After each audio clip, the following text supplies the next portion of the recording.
इस वक्त हमारे साथ डॉक्टर धीरज कोल जुड़ गए हैं जो कि सीनियर फिजिशियन है न्यूयॉर्क से। डॉक्टर धीरज, पिछले कई दिनों से लगातार हम आपको टीवी पे देख रहे हैं, आप लगातार जानकारी दे रहे हैं। कोरोना से डरने की जरूरत नहीं है, बचने की जरूरत है। लेकिन अब ये जो नया स्ट्रेन आया है जो ब्रिटेन में मिला है, उसने चिंता को दरअसल बहुत बढ़ा दिया है। अभी रिसर्च भी उस पर हुई है, वैज्ञानिकों ने शोध भी उस पर किए हैं। अब क्या आप बता सकते हैं कि क्या ये पहले के मुकाबले, जो पहले का स्ट्रेन है उसके मुकाबले जो अभी जो नया स्ट्रेन आया है, ये खतरनाक है या नहीं? क्योंकि ये सबसे बड़ी चिंता है हर एक के जहन में।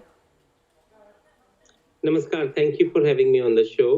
देखिए, ये बिल्कुल ही वैलिड क्वेश्चन है आपका। जैसे कि 1 मिनट लेके मैं रिकैप दूंगा।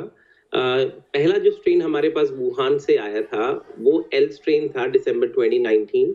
उसके बाद एस स्ट्रेन जनवरी 2020 और तकरीबन मिड जनवरी वी स्ट्रेन। उसके बाद जी स्ट्रेन, जीएच और जीआर जिसके सब टाइप थे वो आया। अभी तक पूरे ग्लोब के अंदर 70 to 70% जीएच, जीआर स्ट्रेन है और तकरीबन एल और वी स्ट्रेन जो हैं वो डिसअपीयर कर रहे हैं। तकरीबन मिड सितंबर में हमने एक नया स्ट्रेन देखा जिसका नाम था VUI 2020-12-01, जो कि हमें साउथ इंग्लैंड और लंदन एरिया के अंदर बहुत तेजी से फैलता हुआ देखा गया। आप ये मानिए कि पूरे लंदन के अंदर 25% जो स्ट्रेन था नवंबर में वो ये स्ट्रेन था और as of today within 5 weeks इस स्ट्रेन ने 60% पूरे लंदन को घेर लिया है।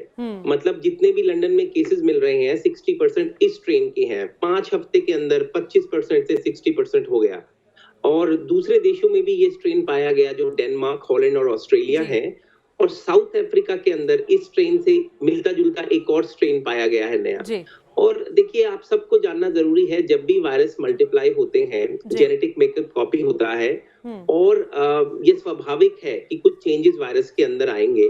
इसीलिए हम ये स्ट्रेन्स देखते हैं। इससे हमें बहुत खतरनाक तरीके से घबराने की जरूरत नहीं है, ये एक नॉर्मल प्रक्रिया है। लेकिन क्योंकि ये जो स्ट्रेन है VUI, देखने में ये आया है कि इसकी इन्फेक्टिविटी तकरीबन 60 to 70% ज्यादा है। इसका मतलब ये है कि अगर 100 लोगों में से 10 लोग इन्फेक्ट हो रहे हैं एक पॉपुलेशन में, ये स्ट्रेन 100 में से 17 लोगों को इन्फेक्ट करेगा। ये क्यों इंपॉर्टेंट है? क्योंकि इसीलिए हॉस्पिटलाइजेशन ज्यादा होंगी, आईसीयू की एडमिशंस ज्यादा होंगी और डेथ ज्यादा होगी। इसीलिए हम कंसर्न्ड है। दूसरा इश्यू इस वायरस के साथ ये है कि इसने तकरीबन 2 दर्जन 24 चेंजेस देखे गए हैं इस वायरस के अंदर पुराने वायरस के मुकाबले। और स्पाइक प्रोटीन जो कि वैक्सीन को टारगेट करता है, उसके अंदर तकरीबन 9 डॉक्टर कोल, ये वाकई में क्या वैक्सीन का असर होगा इस नए स्ट्रेन पर या नहीं, इस पर भी मैं आऊंगी। चूंकि मैं जाहिर तौर पर, चूंकि आप न्यूयॉर्क से जुड़े हैं, तो यूएस की भी बात करूंगी। 2 से 2.5 लाख केसेस हर रोज आ रहे हैं, इतने लोगों की मौत वहां पर हो रही है, वहां की स्थिति के बारे में भी जानकारी हासिल करेंगे।